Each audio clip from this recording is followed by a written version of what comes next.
अस्सलाम वालेकुम fourth class. उम्मीद है बच्चों आप सब खैरियत से होंगे। आपने अपना कल वाला काम भी कर लिया होगा।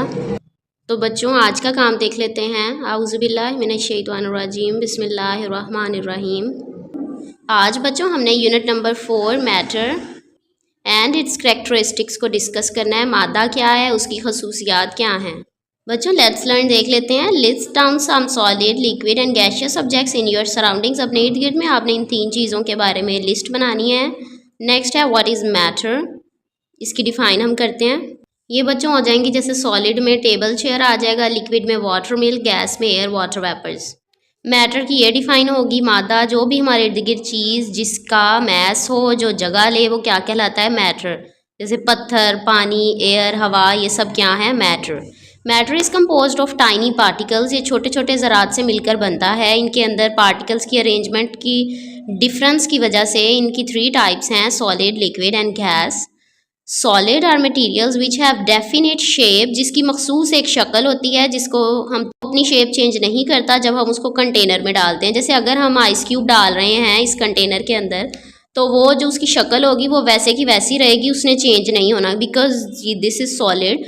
उसकी फिक्स शेप है, इसकी शेप चेंज नहीं होती क्योंकि इसके अंदर पार्टिकल जो हैं वो क्लोजली पैक्ड होते हैं, जैसे कि हो गई बुक्स, वुड, रेजर्स वगैरह। लिक्विड क्या होता है, जिसकी सबसे बड़ी एग्जांपल पानी है, जिसकी डेफिनेट शेप नहीं होती, जैसे कि वाटर है, जूस, मिल्क। हम किसी भी कंटेनर में उसको डालते हैं वो उसकी शेप ले लेता है, ठीक है।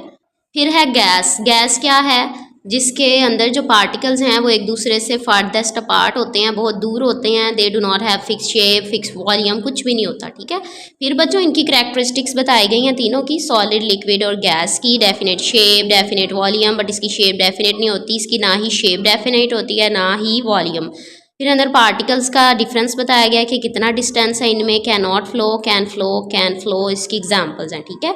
नेक्स्ट है फिजिकल प्रॉपर्टीज ऑफ मैटर, जिसमें हमारे पास मैस आ जाएगा, वजन, a quantity of matter in a substance, के क्वांटिटी कितनी है एक चीज़ की, वो क्या कहलाता है, उसका मैस। वॉल्यूम क्या है, द स्पेस ऑक्युपाइड, जो उसने जगह ली है वो उसका वॉल्यूम है। डेंसिटी क्या है, कसाफत is mass per unit volume. Its tells us कि जो चीज़ है वो यहाँ तो सिंक करेगी, डूब जाएगी, यहाँ फिर ऊपर तैरेगी, फ्लोट करेगी। एक्टिविटी 4.2 के बारे में उन्होंने हमसे असेसमेंट ली है। फिर बच्चों उन्होंने एक्टिविटी 4.3 दी है। एक्टिविटी 4.3 है जिसमें हमने बताना है कि ये चीज़ सॉलिड है या लिक्विड है। फिर ये एक्टिविटी देखें। उसके बाद ये एक्टिविटी है जिसमें सॉलिड पार्टिकल्स की 4 बतानी है हमने चीज़ें, फिर लिक्विड पार्टिकल्स, फिर गैस पार्टिकल्स। फिर ये एक्टिविटी है। फिर बच्चों हैं वाई ऑब्जेक्ट्स फ्लोट और सिंक इन वाटर, क्यों चीज़ें जो हैं वो ऊपर तैरती हैं और डूबती हैं। The ability of an object to float in water, जब एक खूबी होती है किसी चीज़ में कि वो पानी के ऊपर तैरती है तो उसको हम क्या कहते हैं, buoyancy. It depends on the density और how thick an object is, मतलब कि जितनी बच्चों चीज़ भारी होती है वो वाटर की डेंसिटी से, मतलब उसकी डेंसिटी क्या है, कम है, तो फिर वो उसके ऊपर तैरती हैं। जैसे कि देखिए उन्होंने बात की ऑब्जेक्ट्स लाइक कॉइन्स, सिक्के हैं, पत्थर, कीज, ये सारी भारी चीज़ें हैं ना जिनका वजन ज़्यादा है, जिनकी डेंसिटी भी क्या है, ज़्यादा है, तो वो पानी से उनकी डेंसिटी ज़्यादा है तो वो इसलिए नीचे जाके मतलब डूब जाती हैं, सिंक कर जाती हैं। और कुछ लेस डेंस ऑब्जेक्ट्स हैं जैसे एप्पल, वुड, स्पॉन्जीज, ये जो स्पॉन्जीज होते हैं ना जिससे हम वो बर्तन वगैरह वॉश करते हैं, वो स्कॉच ब्राइट, तो वो भी हल्का सा वजन में होता है तो वो इसलिए इसके ऊपर तैरते हैं, फ्लोट करते हैं।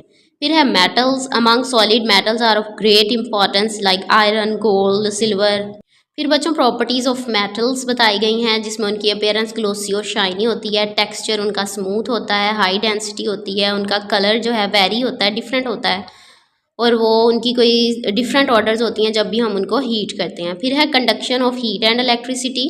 Metals are good conductor because they have ability to pass heat और इलेक्ट्रिसिटी थ्रू दैम, क्योंकि उनके अंदर सलाहियत होती है कि उसमें से हीट और इलेक्ट्रिसिटी पास हो सकती है। फिर इसकी हमने कुछ 2 टाइप्स पढ़ी थी जिसमें एक कंडक्टर है, इंसुलेटर है। इंसुलेटर में से करंट पास नहीं होता, कंडक्टर में से होता है। पुअर कंडक्टर क्या है, अगर किसी चीज़ में ये इस चीज़ की सलाहियत नहीं होती कि करंट और इलेक्ट्रिसिटी उसमें से पास हो तो वो पुअर कंडक्टर होती हैं, ठीक है। वर्क इट आउट में हमने आइडेंटिफाई करना है कि ये चीज़ फ्लोट करती है या सिंक करती है। फिर ये MCQs देख लें, उसके बाद ये ट्रू फॉल्स हैं, कॉलम आ गया।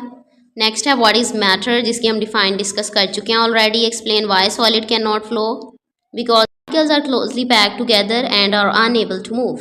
बैड और गुड कंडक्टर में हमने डिफरेंस बताना है, तो good conductor that have ability to pass heat और इलेक्ट्रिसिटी, और that do not pass heat और इलेक्ट्रिसिटी, जैसे इसमें आयरन स्टील आ जाएगा, इसमें रबर वुड आ जाएगा।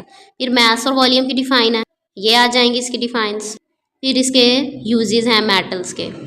फिर है बच्चों characteristics of each state of matter, इसमें हम ये टेबल कर लेंगे जिसमें तीनों की करेक्टरिस्टिक्स बताई गई हैं। फिर है what is buoyancy, which objects float on water, buoyancy की डिफाइन करेंगे, यहाँ तक कर लेंगे हम, और उसके बाद बताएंगे कि कौन सी चीज़ें जो हैं वो फ्लोट करती हैं वाटर के ऊपर, जिसमें एप्पल वुड स्पॉन्जेस आ जाएंगी। फिर हमसे E3 के बारे में पूछा गया है कि अगर पीस ऑफ सॉलिड आपको दिया जाए, आपको कैसे पता चलेगा कि ये मेटल है या नहीं है। If the piece of solid can not conduct heat and electricity then it is not a metal, if it can conduct then it is a metal. ठीक है, उम्मीद है बच्चों इसकी रिवीजन हो गई होगी। अब टेस्ट देख लेते हैं जी बच्चों। क्वेश्चन नंबर 1 है, choose the correct option, which of these is not a metal, iron, silver, gold, would. Which of the following objects will float on water surface, rock, egg, spoon, plastic bottle. Human are made up of all dash states of matter. 2, 3, 4, 5. Question number 2 है, true or false. Matter is all around us. There are 5 states of matter. Wood is a good conductor of electricity.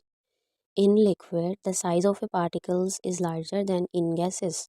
Question number 3 है, short answers. Define mass and volume. Explain why solids cannot flow. Question number 4 है, long answer. What is buoyancy? Which objects float on water? Activity है, think and fill in. Dash melts into dash, on heating changes into dash. Sixth question है, activity. Identify solid, liquid and gases with the help of these properties.